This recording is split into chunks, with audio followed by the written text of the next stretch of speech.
you, everybody, for coming to the College Football Betting with Aaron Torres YouTube channel. If you could do me a quick favor, see that little subscribe button at the bottom of the screen.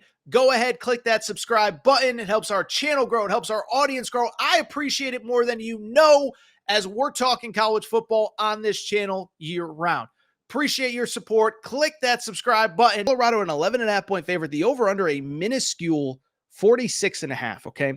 And so a couple things here. First of all, just shout out to Vegas for finally figuring out you can't keep putting out these bogus lines on Colorado. Listen, I'm not perfect. I get a lot of picks wrong. It feels like most of my good picks this year have involved Colorado because pretty early on, I realized that Vegas did not have them figured out. You go back to the Nebraska game. I think after the Nebraska game, Vegas just said, and I think the public just said, this team isn't good. We're giving up on them. Well, what do? They cover and destroy Colorado State. They survived Baylor, and then we kind of got on the train right after. They were a 15.5-point underdog against UCF. They went outright. They were a underdog of, I want to say, like 4 or 5 points at Arizona. They destroyed Arizona. They were about, a 4.5-point home underdog against Kansas State. They lose by a field goal. Who else? Cincinnati and home, they cover. Last week against Texas Tech, they cover on the road. And so Vegas has finally figured things out. They're an 11.5-point home favorite, but we also know what's at stake for Colorado, because if they win out, they're going to play for the Big 12 title and potentially win the Big 12 and play in the playoff. What stands out about last week, you know what's crazy about Colorado? They go to Texas Tech. That's one of the toughest places in college football to play. Ask anybody who's ever played there. Ask Colt McCoy and all those guys, okay? You understand that they won by 14. They were about a 2.5-point favorite. They won by 2 touchdowns, and Colorado didn't even play well against Texas Tech last week, okay? How about this for some stats? Shedeur was really good, but I don't think it was his best game. He throws for 3 touchdowns, 30 of 43 passing. Colorado finished the game with just 60 yards rushing. On top of that, Colorado also had 14 penalties for 106 yards of penalty yardage, and they gave up close to 300 yards passing. So this wasn't the best effort from Colorado. They still run away with that game. Defensive touchdown, Shiloh Sanders. He does the Coach Prime dance at the end. The Deion Shuffle, is that what it is? I'm sorry, I'm blanking off the top of my head here. But they win, and it wasn't even their best effort.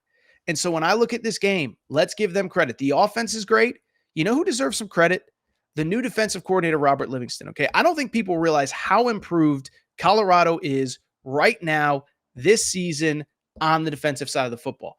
Last year, out of 134 teams, 133 teams, they ranked 133rd out of 134 in total defense.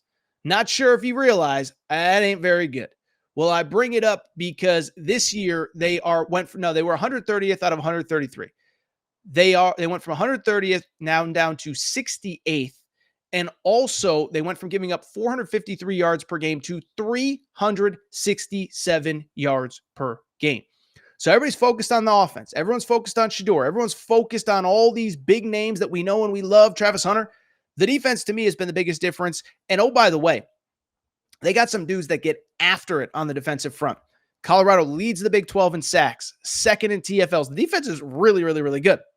Speaking of good defense, unfortunately, not with very good offense. It's the Utah Utes, okay? And listen, I feel bad for Kyle Whittingham. You know, he keeps putting all his eggs in that Cam Rising basket after Cam Rising led him to back-to-back Pac-12 titles. And unfortunately, Cam Rising just keeps getting hurt. Utah starts 3-0 with Cam Rising. He gets hurt. They beat Oklahoma State in Stillwater. We think it's this amazing victory without Cam Rising. Yeah, it turns out Oklahoma State stinks. And since then, Utah has since lost 5 straight games, culminating with the 1 point, what was essentially a walk-off loss against BYU. There was technically 2, 3, 4 seconds left on the clock when BYU kicks that game-winning field goal, etc., etc. I only bring it up to very simply say that this team, you just feel bad because when Cam Rising goes down, we know what happens from there. They just didn't have a quarterback. Last year, they had Bryson Barnes, the pig farmer. This year, not so much. Isaac Wilson, Zach Wilson's younger brother, he struggled, was completing 55% of his passes, 8 touchdowns, 8 interceptions. He's replaced by Brandon Rose last week, who throws 2 touchdowns and 1 interception. Utah loses for the 5th straight week. The thing that is worth noting about Utah, though, is that as the offense has struggled, the defense has been great. Look at these scores. 23-10 loss to Arizona, 27-19 loss to Arizona State, 13-7 loss to TCU, 17-14 loss to Houston, 22-21 loss to BYU. Why do I bring it up? Let's look at that math. That math says that Utah, they're not scoring a lot of points, but they're not giving up very many either. And so that's why in this game, I actually like the under of 46.5.